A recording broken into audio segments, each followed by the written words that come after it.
اور کس پر احکام الہیہ واجب ہوتے ہیں اس کو بیان کیا. اس کے بعد وضو کے مسائل بیان کیا. اب آج بیان پانی سے متعلق مطہرات یعنی دو چیزیں ہیں، ایک ہے طاہر، ایک ہے مطہر. طاہر کا مطلب خود وہ چیز پاک ہے لیکن وہ چیز دوسرے کو پاک کرنے کی اپنے اندر صلاحیت نہیں رکھتی.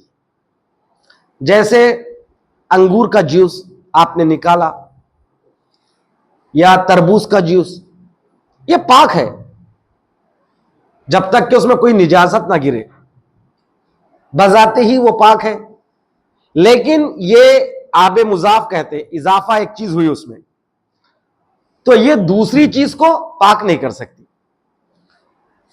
پانیوں کے بارے میں چل رہا تھا، پانی کے 5 قسمیں ہیں: آب مضاف، آب مطلق، پیور پانی، مطلق مانے خالص.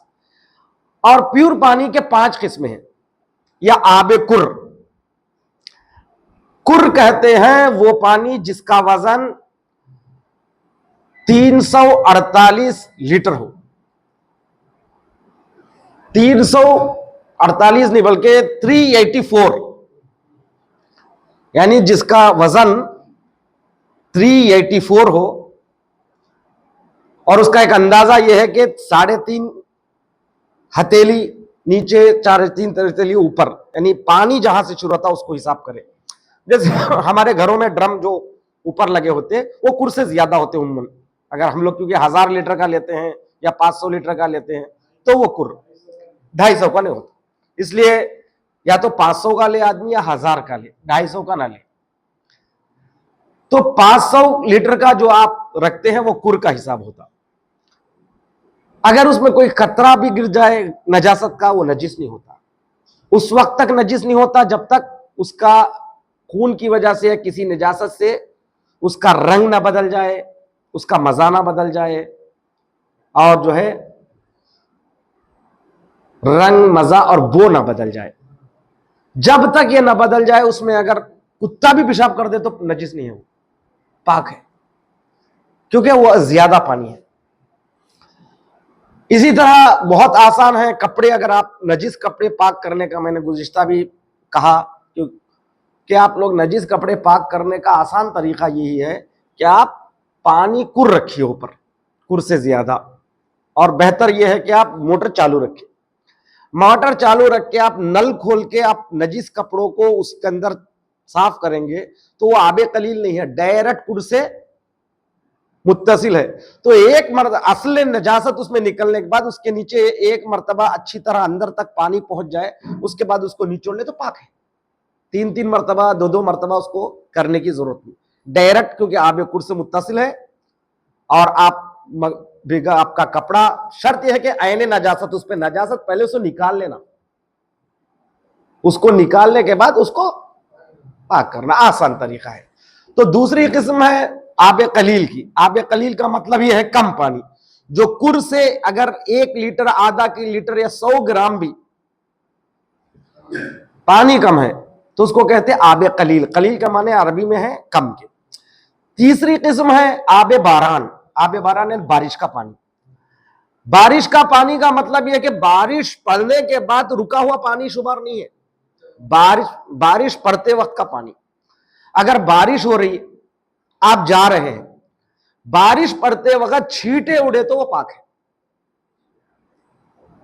ولو آپ جس پانی میں ہیں اس پانی نو نجیس ہے، پانی وہ گڑھا ہے، گڑھے کا پانی نجیس ہے سمجھیے. آپ بارش پڑ رہی ہے، آپ وہاں سے گزر رہے تھے، آپ موٹر والا آپ کو اڑا دیا یا بس والا اڑا دیا تو وہ نجس نہیں ہے، کیونکہ بارش ہو رہی. اگر بارش رک جائے، بارش رکنے کے بعد یہی اڑیں گے تو نجس ہے. یہ کتنے ہوئے؟ 3 پانی. چوتھا ہے آب جاری، یعنی رننگ میں جو پانی ہے، جیسے دریا کا پانی، سمندر کا پانی، ندی کا پانی، یہ پانی ہے. 5واں چیز ہے زمین سے ابلنے والا پانی، چاہے وہ چشمہ ہو یا کنواں وغیرہ ہو. باقی 4 پانی سے پاک کرنا بہت آسان ہے سوائے آب قلیل کے. آب قلیل یعنی کم پانی. کم پانی سے ذرا پاک کرنا، اس میں مسائل اچھی طرح جان کے رہنا چاہیے. جیسے کتنا میں نے عرض کیا نا آپ کو، تقریباً 384 لیٹر سے اگر پانی کم ہے تو آب قلیل ہے. تو اس کو پاک کرنے کا طریقہ یہ ہے کہ اگر آپ کا کپڑا، دو چیزیں ہیں. ایک وہ پاک کرنا جو چیزیں جو ہے نا پانی کو جذب کرنے کی صلاحیت رکھتی ہے، جیسے کپڑا ہے یا کوئی اور چیز ہے جو اپنے اندر پانی لیتی ہے، تو پانی جذب کرنے والی ہو تو پہلے اس چیز کو پاک کر لیں گے، ہٹا دیں گے اس چیز کو. یعنی خون ہے یا جو ہے نا پیشاب ہے بچوں کا یا کچھ لگ گیا ہے پاخانہ وغیرہ، اس چیز کو نکال دیں گے. نکالنے کے بعد اصل نجاست نکلنے کے بعد اچھی طرح اس کے بعد اس کو کیا کریں گے، 3 دھون کم سے کم 1 مرتبہ پانی میں کھینچیں گے، اس کو نچوڑیں گے. اب جس میں بالٹی میں آپ نچوڑے نا وہ نجیس ہے، وہ اس کو پھینک کے اس کو 2-3 مرتبہ خالی کریں گے اس میں، کیونکہ پھر اس کو پاک کرنا ہے. پھر اس میں پانی ڈالیں گے، پھر اس میں یوں کریں گے، پھر اس کو نچوڑیں گے، پھر یہ نجیس ہے، پھر یہ پھینکیں گے. اس کو 3 مرتبہ پاک کر کے تیسری مرتبہ کا دھون پاک ہے اس کا، تیسری مرتبہ کا 2 مرتبہ کا اس کا دھون. اب یہ جہاں پھینک رہے ہیں، جہاں جہاں اڑے گا وہ سب کو بعد میں آپ کو نجیس کر لینا، پاک کر لینا پڑے گا. اگر آپ کے اوپر بھی اڑا تو آپ کو بھی پاک کر لینے کا پڑے گا. اس لیے میں نے کہا اتنا مشکل کے بجائے اگر آپ کے گھر میں کڑ سے زیادہ اگر یہ ہے، بولیے. ہاں، نجس مت ڈالیے آپ اس میں. کوشش یہ کریں گے کہ کم سے کم جتنی چیز نجس ہوئی نا اس کو 1 مرتبہ پاک کر لے کے اس میں ڈال دیے. آپ صاف مت کیجئے، صاف وہ کرتا. البتہ واشنگ مشین میں کئی طرح کے آئے ہیں ابھی، تو اگر ڈائریکٹ متصل کر کا 1 مرتبہ ہو گیا تو پاک ہوتا ہو، مطلب تھوڑا تھوڑا نہیں لے کے ایک ساتھ اتنا پانی کر کے ذریعے سے ہو جائے کہ پورے پانی سے وہ کپڑے بھیگ جائے تو وہ پاک ہے. ہاں، تو مثلا اتنا پانی ڈائریکٹ ہو گیا، اگر ایسا ہو تو مجھے معلوم نہیں ایسا ہوتا نہیں ہوتا.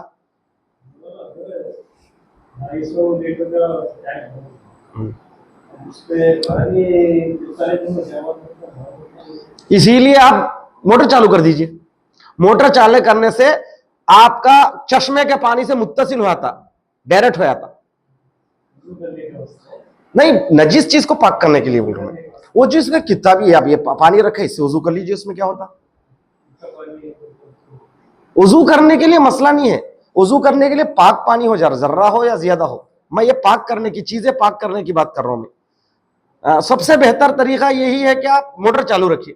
موٹر چالو رکھنے میں کیا ہوتا، اوپر جو ہے نا زمین کا پانی ڈائریکٹ رہتا، ٹینک میں پڑتے رہتا. یہ زمین کے اندر کا پانی جو نا کڑ سے زیادہ ہے یوں بھی، اور چشمے کا پانی کہلاتا ہے.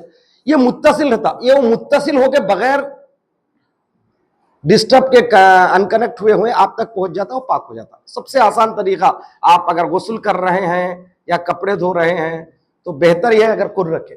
حتیٰ ہے کہ محاورہ ہے، محاورہ کیا مطلب ہے کہ یہ ہے، اگر برابر کر کا پانی ہے، کر سے نہ ایک قطرہ زیادہ ہے نہ کم ہے، کر سے ایک قطرہ نہ زیادہ ہے نہ کم ہے. کہتے پیشاب اگر کر دے اس میں کتا تو نجس نہیں ہوتا. السلام علیکم. پی لیے تو نجس ہے. کر کے برابر پانی ہے، کر سے نہ ایک قطرہ زیادہ ہے، کر سے ایک قطرہ کم نہیں ہے، برابر ہے. اب کتا اس میں پیشاب کر دے تو وہ پانی نجس نہیں ہوتا. کتا اگر پی لیا تو نجس ہوگا. کیوں؟ پیشاب کر دے تو کر سے کم نہیں ہوتا، پی لیا تو کر سے کم ہو جاتا. ایک سمجھنے کے لیے مسئلہ، یہ پانی ہے. انشاءاللہ پانی کن کن چیزوں کو پاک کرتا ہے اس کو سمجھنے کے لیے کون سی چیزیں نجس ہے اس کا سمجھنا ضروری. انشاءاللہ آنے والے بیان میں اس کو بیان کروں گا کہ کون سی چیزیں. خون نجس کا تو ہر خون نجس نہیں ہے، مچھلی کا خون نجس نہیں ہے. پیشاب نجس کا مطلب ہر پیشاب نجس نہیں ہے. وہ انشاءاللہ جب ہم گفتگو کریں گے کون سا خون نجس ہے، کس کا پیشاب نجس ہے، کس کا، جیسے خون کی بات کر رہا ہوں. جب آپ ذبح کر دیں گے نا, ذبح کرنے کے بعد اچھل کے جو خون آ جاتا وہ نجس ہے, جو اندر رہ جاتا نا وہ خون پاک ہے بکرے کا. وہ اگر آپ کو لگ جائے تو نجس نہیں ہوتا. تو سب سے پہلے ہم جان لیں کہ مطہرات یعنی پاک کرنے والی چیزیں کتنے ہیں. پاک کرنے والی بعض کے نزدیک 12 ہے, بعض کے نزدیک 13 ہے, بعض کے نزدیک الگ الگ ہے. مثال کے طور پر پاک کرنے والی چیزوں میں ایک زمین ہے, ایک تو میں نے کہا پانی, دوسری زمین. زمین کس چیز کو پاک کرتی؟ اگر آپ راستہ چلتے ہوئے کوئی نجاست لگ گیا, کسی بچے کا مدفوع یعنی پیشاب پیخانہ لگ گیا پیر کو یا آپ کے جوتے کو, یا مثال کے طور پر بوڑھے لوگ جو ہے نا عصا لے کے چلتے, عصا کے کونے کو تلا کو لگ گئے, تو اگر راستہ چلتے ہوئے اصل نجاست چلے گئے تو اتنا چلے آپ کہ مثلا عام طور پہ کہا تھا 40 قدم وغیرہ, لیکن عرف میں ایک عرف میں چلنا کہلائے, تو زمین خود آپ کو باقی کی چیز پاک کر دیتی ہے, اس کو آ کے پاک کرنے کی ضرورت نہیں. راستہ چلتے ہوئے آپ کے پیروں کو نجاست لگے, نکل بھی گیا, نکلنے کے بعد آپ زمین پہ اتنا چلے کہ چلنا صادق ہے اس پہ, لیکن شرط یہ کہ اصل نجاست اس پر چلے جائے, وہ نہیں رہے باقی, تو پاک ہے وہ. یہ اور بات کہ آپ اپنے اطمینان کے لیے اسے دھو لے وہ الگ بات ہے, لیکن شریعت کہتی ہے پاک ہے. زمین اس طرح پاک کرتی ہے. زمین کے ساتھ ساتھ آفتاب. تیسرا سورج. سورج کس چیز کو پاک کرتا؟ سورج مثال کے طور پر, مثال عرض کر رہا ہوں میں, انشاءاللہ تفصیلی بعد میں بیان کا وقت نہیں ہے. جیسے وہ چیز ہے جسے آپ جو ہے مثال کے طور پر بلڈنگ ہے,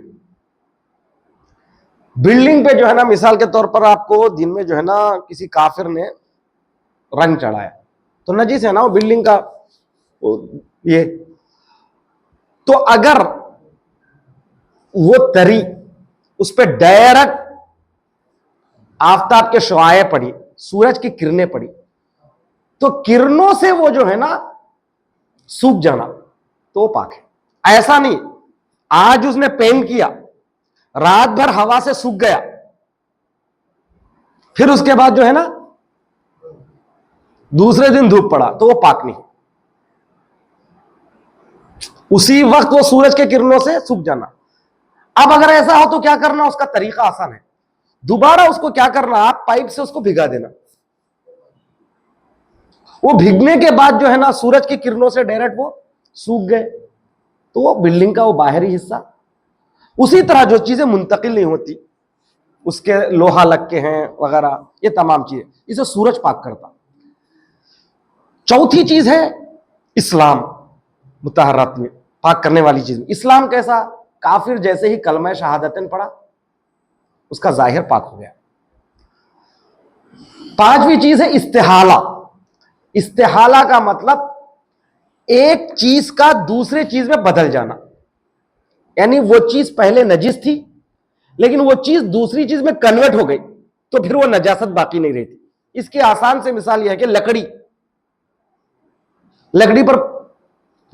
لکڑی پر جو ہے کتے نے پیشاب کر دیا, بچے نے پیشاب کر دیا, نجس ہے. اب یہ لکڑی جل کے راکھ ہو گیا, اب وہ راکھ پاک ہے. اس کو کہتے استحالہ, یعنی لکڑی کا جل کر پاک ہو جانے کو.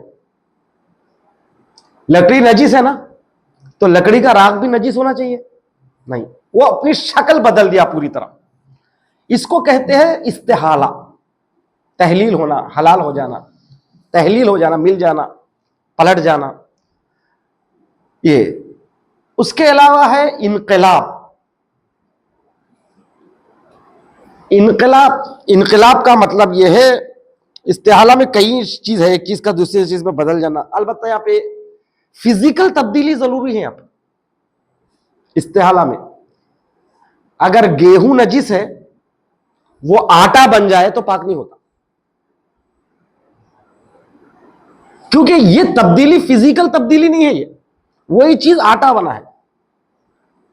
جب نجس چیز فزیکل طور پر تبدیل ہو کے دوسری چیز بن جائے تب جو ہے نا وہ پاک ہے.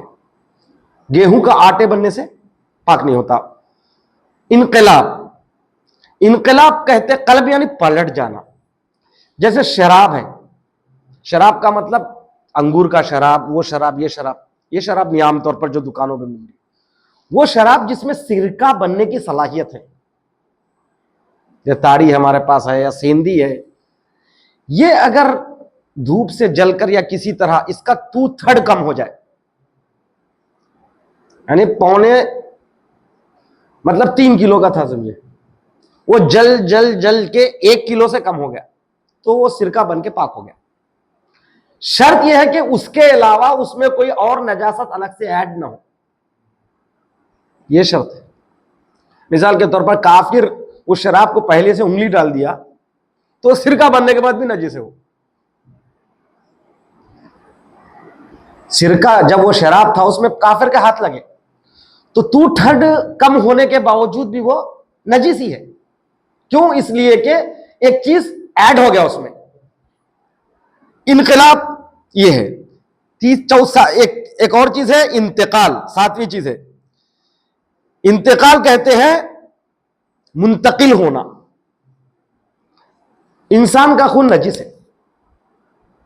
اگر مچھر کاٹا, میرا ہی خون ہے وہ, جب وہ جا کے دیوار پہ بیٹھا یا ہوا میں ہم نے اس کو مارا, اب یہ خون پاک ہے. کیوں پاک ہے؟ اب یہ خون اس کا حصہ ہو گیا, اب میرا نہیں ہے وہ, اس کے. اسی لیے یہاں سے علماء کا یہ بھی کہنا ہے, مثال کے طور پر کوئی کافر ہے, اس کا خون اگر کسی مومن کو چڑھایا جائے تو وہ مومن کا خون ہے. وہ اگر آنکھ وغیرہ کے اعضاء ادھر سے ادھر نکال کے جو لگائے جاتے ہیں آج کل, تو وہ اب وہ وہاں سے نکل کے یہاں لگ گئے تو اب اس کا حصہ ہے وہ. لہٰذا آپ یہ نہیں کہہ سکتے ارے یہ نجس خون ڈال دیا ہے اپنے اندر, نہیں. سیدھے مسئلہ ہے, جب تک وہ مچھر کاٹ رہا ہے, مجھے کاٹتے ہوئے میں مارا تو نجس ہے, کیونکہ ابھی اس کا حصہ نہیں بنا. اس لیے کہ بننے کی حالت میں لے رہا ہے, کنیکٹنگ ہے اس کا, میرے خون سے اس کے جسم میں کنیکٹنگ ہے, تو لہٰذا نجاست سے کنیکٹ, تو جیسے ہی مارا نجس. البتہ اڑ گیا, فوراً اڑنے کے بعد یوں مارا میں, پاک ہے. اس کو کہتے ہیں انقلاب. اور اسی طرح استبرا ہے. استبرا مانے جس طرح کہا جاتا ہے کہ بعض بکرے یا جو نا مرغایاں مسلسل انسان کا جو نا فضلہ کھاتی ہے, اس کے علاوہ کوئی غذا نہیں, ان کا بدن انسانی فضلے سے بن رہا. اگر اس کو اتنے دن تک چھوڑا کر عام غذا کھلائے تو پھر اس کا گوشت پاک ہو جاتا. لیکن مسلسل فضلہ خور, چاہے بکرا ہو, بکری ہو, چاہے مرغ ہو, فضلہ اس کا بدن ہی اسی چیز سے بن رہا, تو اس کا کھانا حرام ہے. کبھی کبھی کھانا نہیں ہے, مسلسل بدن اسی سے بن رہا. فضلہ خور جانور, فضلہ خور جانور کے لیے استبرا ضروری. استبرا کا مطلب اس چیز سے نجاست سے دور کر دینا. اس میں ہے کہ اگر اونٹ ہے تو اونٹ کے لیے 40 دن کا استبرا ہے. مثال کے طور پر بکرا بکری وغیرہ ہے تو ان کے لیے شاید 15 دن 10 دن کچھ ہے. مرغی وغیرہ کے لیے 5 دن ہے استبرا. اور اس کے بعد مسلمان کی غیبت. مسلمان کی غیبت کا مطلب آپ دیکھیں کہ یہ نجس ہے, لیکن میں 1-2-3 مہینے کے لیے کہیں آ کر دیکھا کہ یہ پاک چیزوں میں استعمال ہو رہا ہے, تو آپ یہ یقین کر لو یہ پاک ہے. آپ 3 مہینے پہلے اس کو نجس ہے, ارے نجس ہے کہ آپ 3 مہینے بعد آگ نہیں بول سکتے. آپ کے غیبت میں استعمال ہو رہا ہے یہ, تو مسلمان کی غیبت. چوتھی چیز ہے, اور چیز ہے جسے مثال کے طور پر کیا بولتے ہیں, انقلاب استحالہ میں ایک قسم یہ بھی ہے, یعنی ایک چیز کا دوسری چیز بن جانا. میں کہہ رہا نا, اس میں ایک مثال یہ بھی دی جاتی, اگر کتا اگر جو ہے نا نمک کے کان میں گر جا کے اس کا گوشت, اس کے ہڈیاں سب ختم ہو کے نمک بن گئے تو وہ پورا نمک کا پاک ہے. اس لیے کہ اب اس میں کوئی چیز باقی نہیں ہے. یعنی چیز بدل گیا وہ اب. اسی طرح جو ہے نا خون کا ایک مقدار میں خارج ہونے کے بعد باقی کا پاک ہے. لیکن ان تمام چیزوں میں مطلب ہے کہ جیسے ذبح وغیرہ میں یہ تمام چیزوں میں سب سے اہم جو 90% جو چیز پاک کرتی ہے وہ صرف پانی. باقی 10-12 چیزیں ایک ایک دو مورد ہے پاک کرنے کی. لیکن مین چیز ہمارے پاس جو ہے پاک کرنے کی ہے وہ ہے پانی.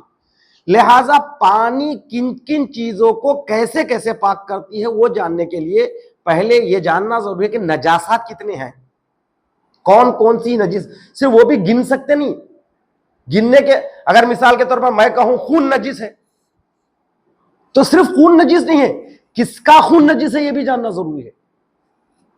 پیشاب نجس ہے تو کس کا پیشاب نجس ہے, تو اس میں جو ہے نا ہم کو گننے کی ضرورت ہے, ہاتھی کا, اس کا, اس کا. اس میں جو ہے نا 2 لائن میں بتا دیا گیا. مثال کے طور پر جو ہے نا خون کے بارے میں, خون جہندہ اور حرام گوشت جانور کا خون نجس ہے. 2 شرط خالی. خون جہندہ کا مطلب یہ ہے, مثال بول رہا ہوں انشاءاللہ آئندہ بتاؤں. خون جہندہ کا مطلب جب ذبح کے وقت اس کا خون اچھل کر نکلا, پہلی شرط. اور اس کا گوشت جو ہے نا کھانا حلال نہیں ہے, حرام ہے, تو ایسے کا جو ہے نا پیشاب, پیخانہ, منی تینوں نجس ہے. پیشاب, اس کا پیخانہ نجس ہے. کون؟ جس میں یہ 2 شرطیں ہو. پہلی شرط خون اچھل کے نکلنے والا جانور ہو, دوسرا شرط اس کو کھانا حرام ہو. تو بکری کا جو ہے نا مینگنیا اور پیشاب نجس نہیں ہے. کیوں؟ صرف ایک ہی شرط ہے, دوسری نہیں ہے. جیسے خون جہندہ تو ہے اس میں, لیکن جو ہے نا کھانا حلال ہے. مثال کے طور پر جو ہے نا بومل مچھیاں ہوتی نا, اس کا بھی جو ہے نا خون پاک ہے. کیوں؟ اس میں ایک شرط ہے, اگرچہ کہ اس کا گوشت کھانا حرام ہے لیکن خون اچھل کے نہیں نکلتا, لہذا اس کا خون بھی پاک ہے. ہاں البتہ خرگوش کا خون نجس ہے. کیوں؟ نہ خرگوش کو کھایا جاتا ہے, ایک شرط ہے, اور دوسرا اس کا خون اچھل کے نکلتا ہے, دونوں شرط ہے. مچھلی کا خون پاک ہے کیونکہ مچھلی کا خون اچھل کے نہیں نکلتا. تو انشاءاللہ 10 چیزیں ایسی ہیں جو نجس ہیں, ان کو سمجھنا ضروری ہے. تو لہٰذا ان چیزوں سے پاک کرنے کا طریقہ کیا ہے وہ آئندہ جلسے میں بیان کروں گا. ایک صلوات پڑھیں محمد والے محمد کی شان.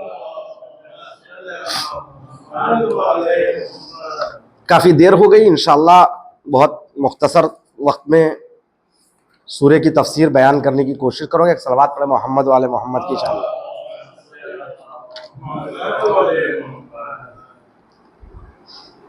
بسم اللہ الرحمن الرحیم. الحمدللہ آج ہماری گفتگو سورہ حجرات سے متعلق ہے.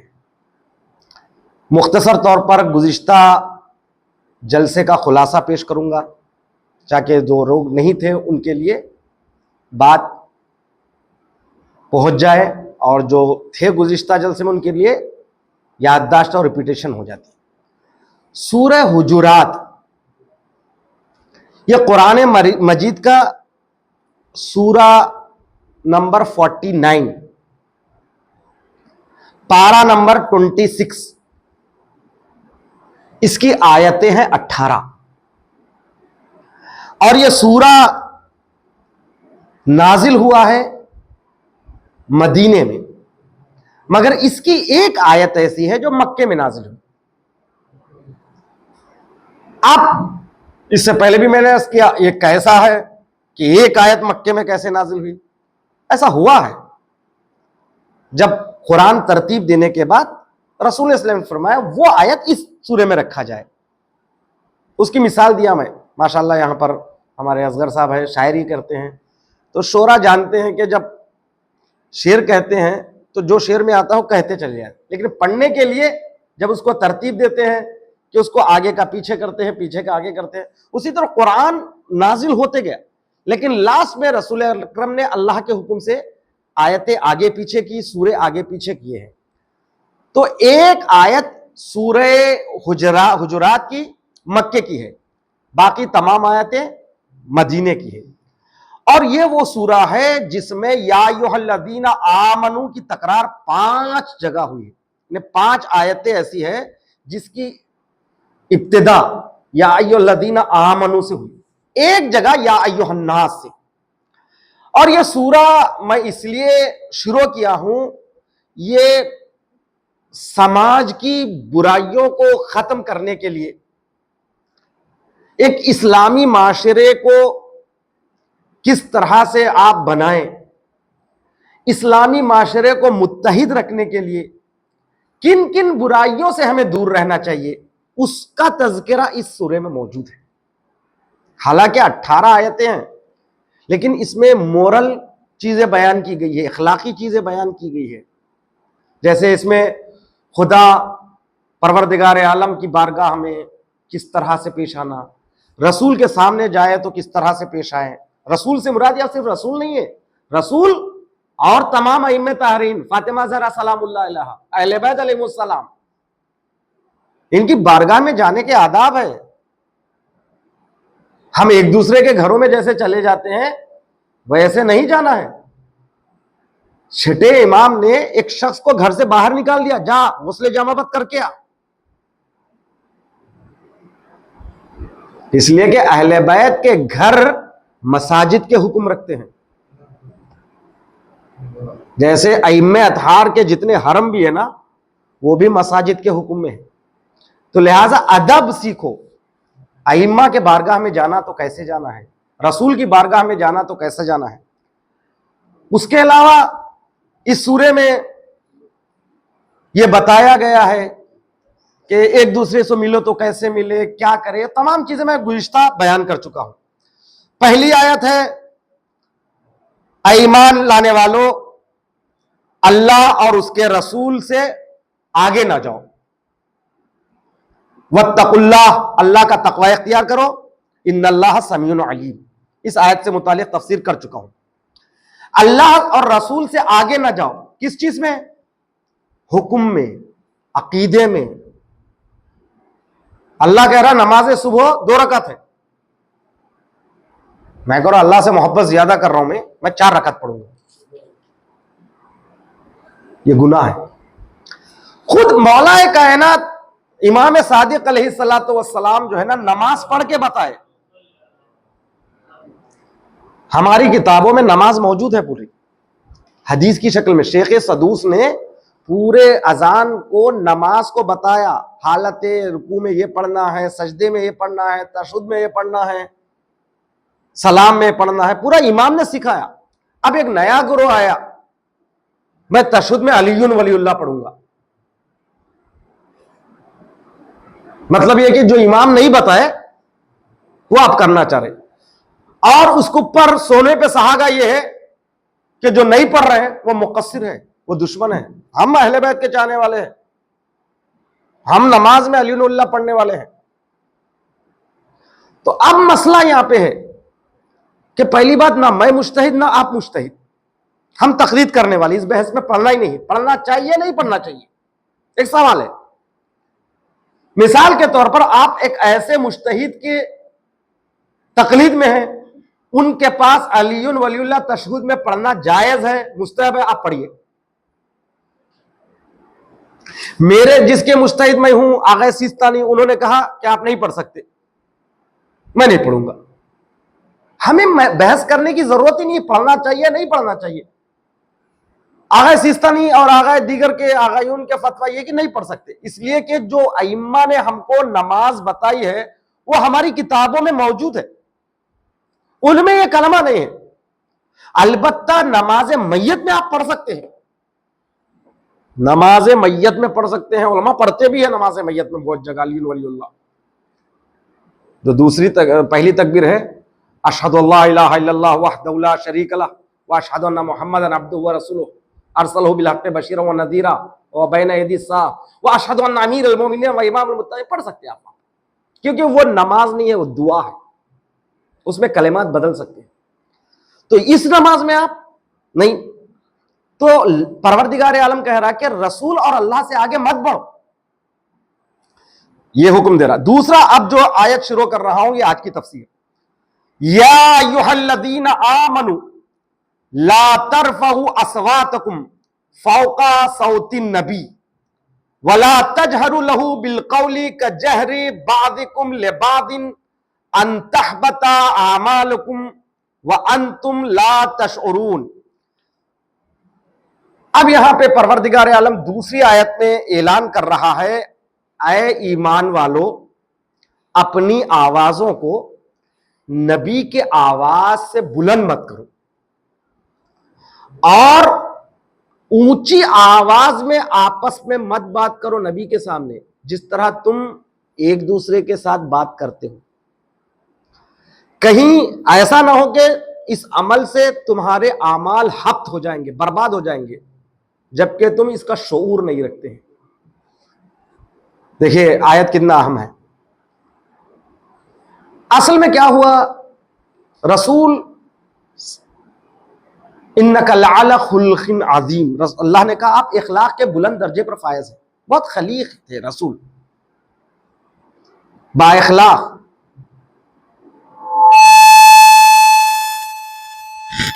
رسول با اخلاق تھے،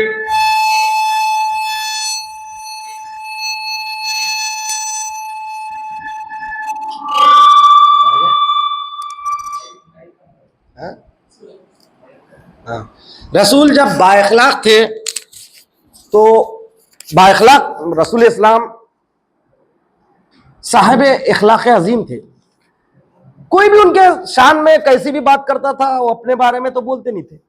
رسول یہ بدھو عرب رسول کے سامنے آ کے زور زور سے بات کرتے تھے،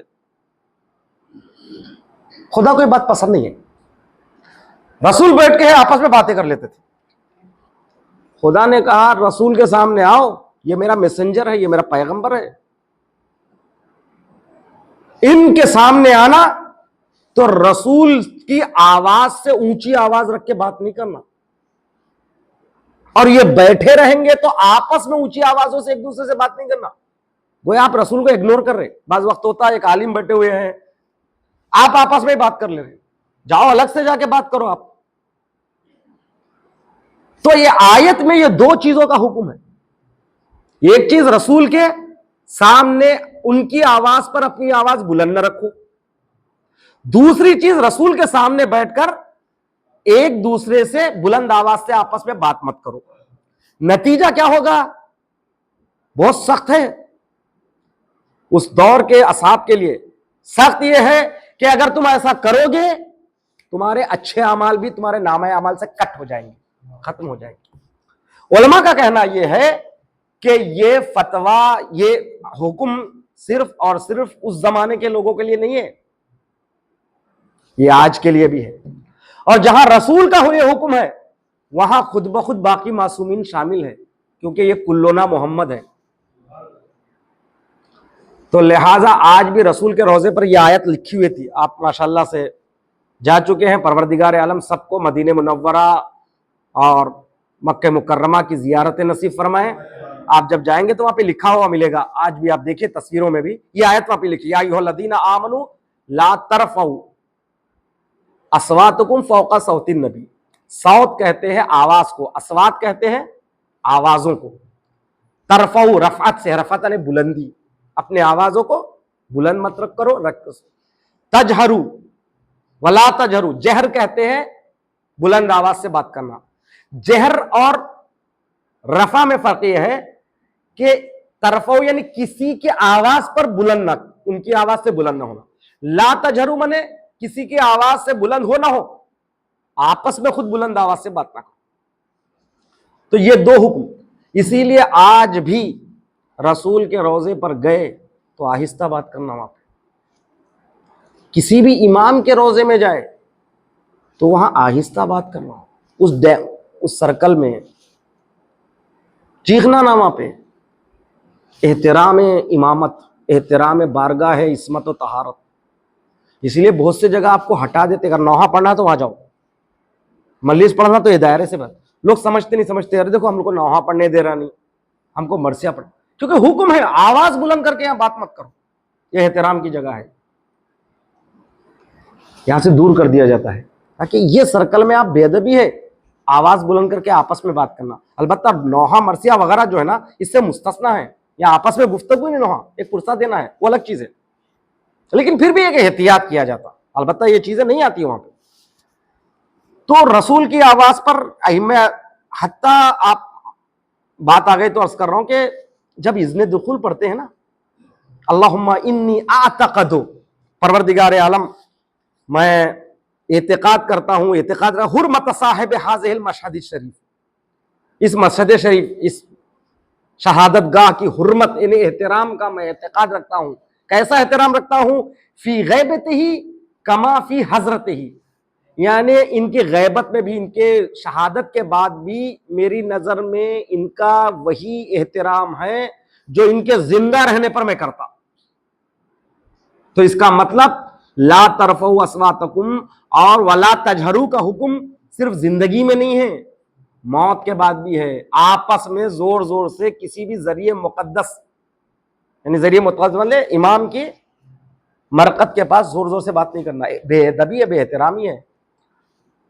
اسی لیے کہا جاتا ہے کہ جس وقت امام حسن علیہ السلام کا جنازہ بیت الشرف سے وصیت امام حسن کے مطابق دفن کرنے کے لیے مسجد نبوی یعنی قبر رسول کے پاس لے گئے کہ امام حسن نے اپنے بھائی سے وصیت کی تھی، بھیا میری خواہش ہے کہ میرے جنازے کو میرے نانا کے بغل میں دفن کرو، اگر لوگ منع کرے تو جھگڑا مت کرو، سیدھے میری ماں کی قبر پہ پاس لے جاؤ. تو وہاں پر جب لوگ جنازے امام حسن کو دیکھی تو ایک تو زوجہ رسول خود تھی، دوسرا خدا لعنت کرے مروان پر اور ان تمام دشمنان اہل بیت پر، تو انہوں نے باقاعدہ تیر چلائے ہیں، روکا ہے، آوازیں بلند کرنے لگے. تو امام حسین نے یہ آیت پڑھی وہاں پہ، اے ایمان والو رسول کے آواز پر اپنی آواز کو بلند نہ کرو اور ان کی موجودگی میں زور زور سے بات مت کرو. یہ اس مقام پر امام حسین نے یہ آیت کو پڑھی. تو یہ شان نزول بڑی اچھی ہے. شان نزول کسے کہتے ہیں کہ یہ آیت اصل نازل کیوں ہوئی، کس کے بارے میں نازل ہوئی؟ کیونکہ میں نے کہا کہ آیتیں دو طرح کی ہے، ایک شان نزول رکھتی ہے، یعنی کوئی شان نزول کہتے ہیں اس کے پیچھے کوئی بیک گراؤنڈ ہے. ایک آیت ہوتی ہے، آیت یا سورہ بیک گراؤنڈ نہیں ہے، حکم کو پہنچانا ہے. کوئی واقعہ نہیں ہوا لیکن اللہ حکم کو، جیسے نماز پڑھو، روزہ رکھو ماہ رمضان میں، یہ کوئی اس کا پیچھے کوئی بیک گراؤنڈ نہیں ہے، اس کو کہتے ہیں آیات ابتدائی. لیکن جس کے پیچھے کوئی بیک گراؤنڈ ہو، کچھ واقعہ یا وہ، اس آیات کو کہتے ہیں شان نزول. آیا یہ آیت ابتدائی ہے یا شان نزول رکھتی ہے؟ شان نزول رکھتی ہے. اب شان نزول میں ہر ایک نے الگ الگ واقعے کو ایڈ کر لیا، یہ واقعہ ہوتا اس کی وجہ سے آیت نازل ہوئی، یہ واقعہ ہوا اس کی وجہ سے. لیکن جب تک ائمہ اطہار سے توثیق نہ ہو، یعنی تصدیق نہ ہو، کسی بھی واقعے کو کسی بھی آیت کے لیے آپ شان نزول کے طور پر نہیں مان سکتے. میں یہاں پر ایک روایت پیش کر رہا ہوں، وہ بھی اپنی کتاب سے نہیں، صحیح مسلم سے، جلد نمبر 3. کہتے ہیں کہ شیخین سے مراد یہ دونوں رسول کے سامنے بلند آواز سے گفتگو کرتے تھے لوگ.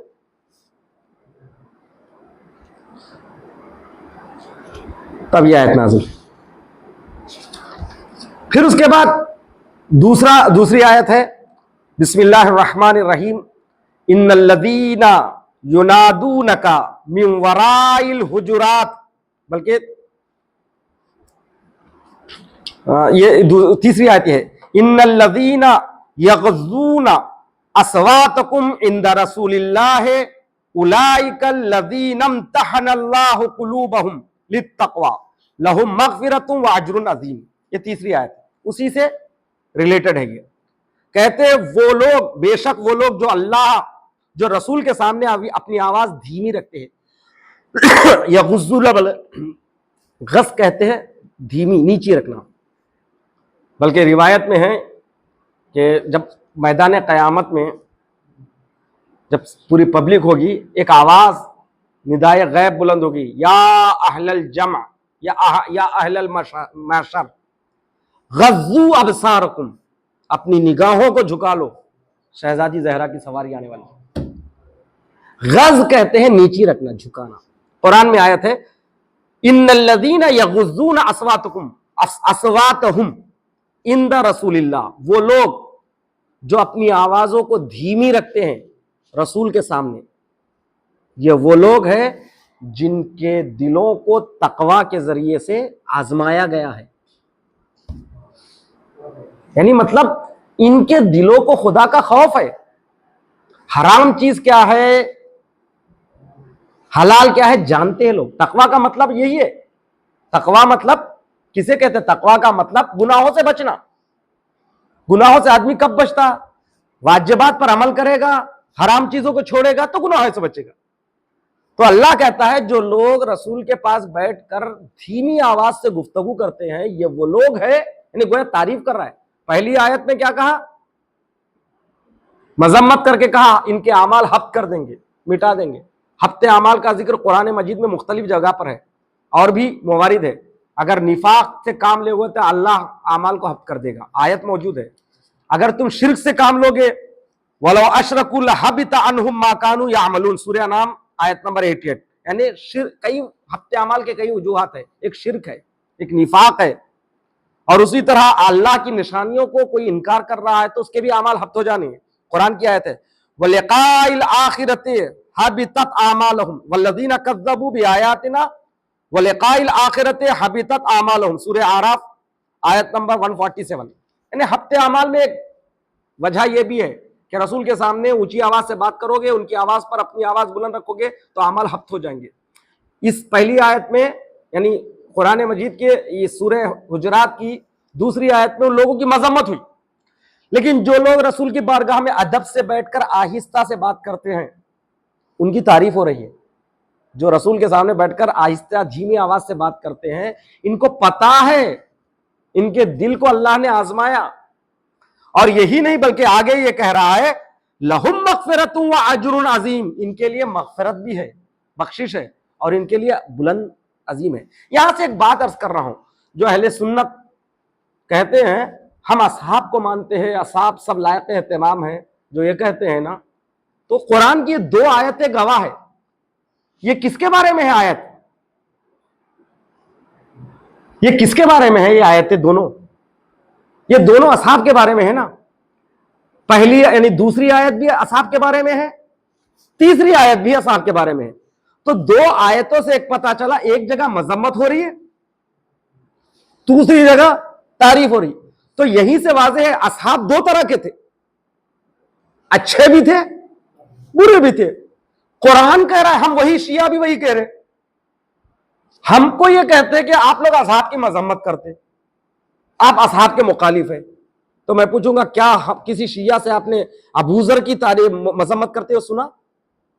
کسی شیعہ سے جناب سلمان کی مذمت کرتے ہو سنا؟ کسی شیعہ سے ابو اسود دوائلی کی مذمت کرتے ہو سنا آپ نے؟ کسی شیعہ کو آپ نے جابر بن عبداللہ کی مذمت کرتے ہو سنا؟ یہ بھی تو اصحاب ہے۔ تو لہذا جب بھی آپ پر اعتراض ہوئے، آپ شیعہ اہل بیت کو چاہتے ہیں مگر اصحاب کو گالیاں دیتے، اصحاب کو لعنتیں پڑھتے، تو فوراً جواب دیجئے قرآن کہہ رہا ہے اصحاب کی دو قسمیں ہیں۔ دلیل کیا ہے؟ یہی دو آیتیں ہیں۔ سورہ حجرات کی تیسری آیت میں اللہ اصحاب کی مذمت کر رہا ہے، چوتھی آیت میں تعریف کر رہا ہے۔ تو قرآن کہہ رہا ہے اصحاب دو طرح کے ہیں، جن کو اللہ برا جانتا ہے ہم کو اس کو برا کہتے ہیں، جنہیں اللہ پسند کرتا ہے اصحاب کے باوفا اصحاب ہیں، رسول کے باوفا، ان کی خاک ہمارے سروں پر، آنکھوں کا سرما۔ جناب سلمان کے قدم کی خاک ہمارے آنکھوں کا سرما، جناب ابو ذر کا قدم کی خاک ہمارے لیے آنکھوں کا سرما ہے۔ صرف صحابی ہونے کے اعتبار سے ہم لوگ کسی کا احترام نہیں کرتے، اس کے کیریکٹر کی وجہ سے احترام کرتے۔ اگر صحابی ہوتے ہوئے کوئی زہرا کا گھر جلانے کے لیے نکلا ہے تو وہ اس پر لعنت کرتے رہیں گے، قیامت تک لعنت کرتے رہیں گے۔ وہ آگ جو اس نے لگایا وہ آگ نہیں ہے، ہمارے دل جل رہے ہیں آج بھی، وہ آگ ہمارے اندر سے کم نہیں ہو سکتا۔ اسی لیے اصحاب دو طرح کے ہیں. تو یہ شان نزول ہے. دوسری آیت میں جو ہے نا بیان ہوا. اب تیسری آیت بیان کر رہا ہوں اس کے بعد. چوتھی آیت, ان الذین ینادونک من وراء الحجرات اکثرهم لا یعقلون. آیت نمبر 4. بے شک وہ لوگ جو آپ کے حجروں کے پیچھے سے ندا دیتے ہیں ان کی اکثریت ناسمجھ ہے. پروردگار عالم ایک ایسے معاشرے کی تربیت کر رہا ہے ان آیتوں کے ذریعے جن میں ادب نہیں ہے, اخلاق نہیں ہے. دیکھیے چوتھی آیت میں لفظ آیا حجرات, اسی نام سے سورہ کا نام بنا, سورہ حجرات. حجرہ کہتے ہیں چھوٹے سے کمرے کو یا چھوٹے سے گھر کو. جیسے بمبئی وغیرہ میں گھروں کو روم نمبر لکھا جاتا, کیونکہ چھوٹے گھر ہوتے ہیں اس کو ہیچ نمبر نہیں لکھتے ہیں. جیسے ہم نے ہیچ نمبر یا ہاؤس نمبر, بمبئی کے گھروں میں کہتے ہیں آر نمبر, روم نمبر, کیونکہ چھوٹے گھر ہیں. تو حجرات یا تو کمرے ہیں یا چھوٹے گھر ہیں. اب آئیے اس سے پہلے کہ واقعہ بیان کروں, اس سے پہلے کہ میں تفسیر کروں, واقعہ یہ ہے کہ انشاءاللہ پھر دعا کر رہا ہوں پروردگار عالم آپ کو مدینہ منورہ کی زیارت نصیب فرمائے. رسول کے زمانے میں جب مدینے میں مسجد النبوی بنی تو آج جو مسجد نبوی ہے اتنی بڑی مسجد نبوی نہیں تھی اس وقت, بہت چھوٹی تھی, بہت چھوٹی تھی, جو اب بہت بڑی ہو گئی. جو آج اصلی حصہ جو کہلاتا نا اتنی بھی نہیں تھی, اس سے بھی چھوٹی تھی. تو اس مسجد کے اطراف میں گھر ہوتے تھے. گھر جو ہے نا وہ لوگ کیا کرتے تھے, اس کے گھر کا ایک دروازہ مسجد کی طرف رکھتے تھے تاکہ کھول کے اندر چل جائے. بعد میں اللہ کا حکم نازل ہوا, یہ طریقہ صحیح نہیں ہے, جاؤ باہر مسجد کے دروازے سے اندر آؤ. سب کے دروازوں کو پروردگار عالم نے آیت کے ذریعے بند کروا دیا, صرف علی کا دروازہ کھلا رہا. یہ بہت بڑی فضیلت ہے جس سے علی سے بہت سے ایسے اصحاب جلنے لگے تھے. یہ فضیلت ان کو کیوں؟ خیر وہ الگ آیت ہے, اس کی تفسیر انشاءاللہ جب آئے گی تو بیان کروں گا. یہ کچھ گھر تھے اصحاب رسول کے ساتھ ساتھ رسول کی بیویوں کے گھر بھی تھے. اس وقت رسول کی حیات میں تقریباً 9 بیویاں تھیں مدینے میں, 8 یا 9 بیویاں تھیں. ان کے چھوٹے چھوٹے گھر تھے, وہ حجرات کہلاتے. رسول کے دن معین تھے, ایک دن ان کے پاس, ایک دن ان کے پاس, ایک ان کے پاس. تو جو ہے نا یہ رومز معین تھے. رومز معین ہونے کی وجہ سے جو ہے یہ رسول کو کیا کرتے تھے, بعض لوگ آ کر باہر سے حجرے کے پیچھے سے, کمرے سے پیچھے سے آواز دیتے, اخرج یا محمد اخرج الینا, آؤ باہر آؤ. یہ لڑنے بلاتے, دیکھو ویسا رسول کو بلاتے تھے حجروں کے پیچھے سے.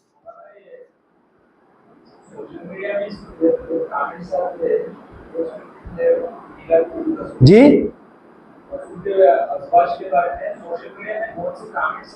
کیا بارے میں ہے, اس کا الگ الگ, اس کا ایک بہت لمبا جواب ہے. ہر ایک کی ایک وجہ ہے. یعنی جیسے ام حبیبہ ہے, ام حبیبہ کون, ابو سفیان کی بیٹی. جب وہ مکے سے آئی تو مکے سے آنے کے بعد ان کا کوئی بھی نہیں تھا, وہ مسلمان ہو گئی. کسی نہ کسی کو پناہ دینا تھا, رسول نے ان کو پناہ دیا. اللہ نے خاص یہ رسول کو یہ دیا. الگ ہر باقاعدہ کتاب ہے, ہر شادی کی وجہ ایک وجہ ہے. دوسری چیز یہ ہے کہ رسول نے کس سن میں شادیاں کی ہے. مدینے آنے کے بعد نا, مکے میں تو ایک ہی شادی تھی جناب خدیجہ کی. جب مکے سے مدینہ آئے تو رسول کی عمر کتنی تھی, 53, 40 سال اور 13 سال, 53. جو آدمی پوری جو ہے نا جوانی ایک بیوی کے ساتھ گزار گیا, 60 ایئر کے بعد 53, 55 کے بعد وہ اتنی بیویاں کیوں کرے گا بھائی. خدا نہ خواستہ رسول اگر اس طرح سے ہوتے تو جوانی میں کرتے. ہر شادی کے پیچھے ایک وجہ, انشاءاللہ اس پہ کبھی بیان کروں گا, مستقل الگ درس رکھوں گا تو اس پہ حاضر ہوں میں رکھنے کے لیے. میں عرض کر رہا ہوں یہ حجرات, یہ لوگ آ کر جو ہے نا یا محمد اخرج الینا, باہر آؤ. تو پروردگار عالم اعلان کیا تفسیر میں ہے، 3 4 جو ہے نا یہاں پہ واقعات ہے. کہتے ہیں کہ غیر مسلمانوں کا ایک جماعت آیا، رسول سے ملنا چاہ رہا تھا. آ کے وہ لوگ نے کہا محمد نکلو، محمد نکلو، ہم آپ سے کچھ پوچھنا چاہ رہے ہیں. یا یہ کہ 3 4 5 واقعات ہیں یہاں پہ، میں بیان نہیں کر رہا ہوں. شان نزول میں یہ آیت کیوں نازل ہوئی، مختصر یہ کہ رسول کو بے ادبی سے کمروں سے باہر پکارتے تھے. اس لیے کہ رسول کبھی جو ہے نا حالت وحی میں ہوں گے، کبھی نماز پڑھ رہے ہوں گے. اسی لیے کہا 5ویں آیت میں لو انہم صبروا حتی تخرج الیہم لکان خیرا لہم واللہ غفور رحیم. اور اگر یہ لوگ تھوڑا صبر کر لیتے یہاں تک کہ رسول گھر سے باہر نکل آتے تو یہ ان کے حق میں زیادہ بہتر ہوتا، اور اللہ بہت بخشنے والا، بہت مہربان ہے. یعنی تم آئے ہو رسول کے گھر پہ تو انتظار کرو، کیونکہ رسول نماز پڑھ رہے ہوں گے کسی اور کام میں. یہاں تک وارد ہے کہ انسان کو وعدہ لے کر جانا چاہیے گھر پہ پہلے سے. اگر وعدہ لے کر نہیں گئے، اس نے آپ کو کچھ کہہ کے میں کام میں مصروف ہوں بول کے آپ کو لوٹا دیا، تو یہ بے ادبی نہیں ہوگی. بے ادبی کا مطلب اس نے کوئی خلاف شرع کام نہیں کیا اس نے، اس لیے کہ وہ کون سے کام میں مشغول ہے نہیں معلوم. نماز پڑھ رہا ہوگا، کچھ قرآن پڑھ رہا ہوگا. رسول تو 10 کام ان کو، نماز پڑھنا، قرآن کا نزول ہونا، یا کچھ نہ کچھ امت کے لیے جبرائیل سے بات کرنا. اس لیے تم گئے ہو یا محمد اخرج الینا، اخرج الینا آواز دے رہے، پروردگار عالم کر رہا ہے کہ تم کمروں کے پیچھے سے رسول کو اس طرح بے ادبی سے آواز نہ دو. ایسا کرنے والے اکثر کہیں لا یعلمون، اکثر جو نا عاقل نہیں ہے. وَلَوْ أَنَّهُمْ صَبَرُوا، اگر یہ لوگ صبر اختیار کرتے یہاں تک کہ رسول ان کی طرف آتے تو ان کے حق میں خیر تھا. ذرا انتظار کر لو، یہ انتظار رسول کا انتظار ہے. یعنی قرآن کہہ رہا ہے کہ صاحب عصمت کا انتظار تمہارے لیے خیر ہے. اور جو ہے نا لکان خیرا لہم، توجہ چاہتا ہوں میں یہاں سے نقطہ نکال رہا ہوں میں. یعنی قرآن کہہ رہا ہے رسول گھر سے باہر آنے تک بے ادبی سے مت پکارو، انتظار کرو. پکارے ہو نا، آواز دیے، خاموش بیٹھ جاؤ، عزت سے پکارو ایک مرتبہ، اس کے بعد انتظار کرو. وہ آپ صبر کریں گے تو خیر ہے، انتظار خیر ہے. وہ پہلے محمد کی بات ہے. آخری محمد کے لیے کیا کہا؟ بقیت اللہ خیر لکم ان کنتم مومنین، اللہ کا باقی رکھا ہوا تمہارے لیے خیر ہے اگر تم مومن ہو. تو انشاءاللہ ہم بھی اپنے دعاؤں میں امام زمانہ کو بلا رہے ہیں، ادب کے ساتھ بلائیں، اور یہ انتظار ہمارے لیے خیر ہے، یہ صبر ہمارے لیے خیر ہے. والسلام ورحمۃ اللہ وبرکاتہ. اللہم صلی علی محمد وعلی محمد. آج تھوڑی سی دیر اس لیے بھی ہو گئی کہ دیر سے درس شروع ہوا ہے 10-20 کے بعد. ایک بات اور عرض کروں کہ یہ کمرے جو ہے نا تقریباً رسول کے بعد بھی تھے. عبد الملک ابن مروان کے دور تک کمرے تھے، اس کی نشانیاں تھیں. عبد الملک ابن مروان 80 تقریباً اگر میں غلطی نہ کروں تو 86 سے 96 کے درمیان حکومت کیا اس نے ہجری. معاویہ کے بعد یزید کے بعد یزید کا بیٹا تھوڑی دن کے لیے، پھر یزید کے بیٹا کا نام بھی معاویہ تھا، اس کے بعد مروان 9 مہینے رہا. مروان کا بیٹا عبد الملک ابن مروان 21 ایئرس. عبد الملک ابن مروان کے بعد اس کا بیٹا جو ہے نا جس کا نام ہے یزید ابن عبد الملک، یہ 10 سال تھا. ولید ابن عبد الملک یہ جب آیا تو کمروں کو توڑوا کے پہلی مرتبہ مسجد کو بڑا کیا اس نے. اس وقت یہ مسجد کے اندر کمرے چل گئے پورے. تو حجرات جہاں کے لیے آیت نازل. آپ سے گزارش ہے جناب احمد حسین انصاری صاحب کی مرحوم کی، ان کی طرف سے آج چائے کا انتظام تھا. 1 مرتبہ سورہ ہم 3 مرتبہ سورہ اخلاص کی تلاوت فرما کر ان کی روح کو اس کا ثواب. اللہم صلی اللہ محمد. بسم اللہ الرحمن الرحیم. مالک یوم الدین. بسم اللہ الرحمن الرحیم قل اللہ تعالی بسم اللہ الرحمن الرحیم اللہم صلی علی محمد. آپ حضرات سے گزارش ہے کہ واقعاً میں کئی تفاسیر کا مطالعہ کر کے محنت کر کے آتا ہوں پوری، مگر سب بیان نہیں کرتا ہوں. بہت سے علمی ہیں وہ نہیں بیان کرنا، اتنا آپ لوگ کے لیے بوریت کا باعث ہوتا، چھوڑ دیتا ہوں. لیکن ایک ایک رات، پورے ایک ایک آیت کے لیے ایک ایک رات گزارتا ہوں. میں آپ سے اتنی گزارش ہے کہ تھوڑا اس کو آپ حضرات انشاءاللہ جیسے جیسے آگے جائیں گے قرآن کی کافی باتیں ہمارے سامنے آئے گی، وقت پر تشریف لائیں اور اس کا آپ زندگی میں اثر دیکھیں گے. تفسیر کا بڑا اثر ہے زندگی میں سننے اور اس پر عمل کرنے کے لیے. پروردگار عالم جو حضرات آ رہے ہیں ان کے رزق میں اور جو ہے نا ان کی زندگی میں برکت اور خیر عطا فرمائیں.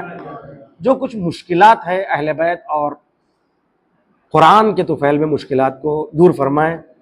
اور یہ دن ایام عزا کے دن ہیں. پروردگار عالم پھر دوبارہ یہی ہے کہ بقی کے اجڑے ہوئے قبور اہل بیت پر تعمیر کے اسباب مہیا فرمائیں. قاتلان حضرت زہرا پر پروردگار عالم لعنت فرمائیں اور وارث حضرت زہرا کے ظہور میں تعجیل فرمائیں، امام کے ظہور میں تعجیل فرمائیں، ہم کو ان کے ناصروں میں شمار فرمائیں. السلام علیکم.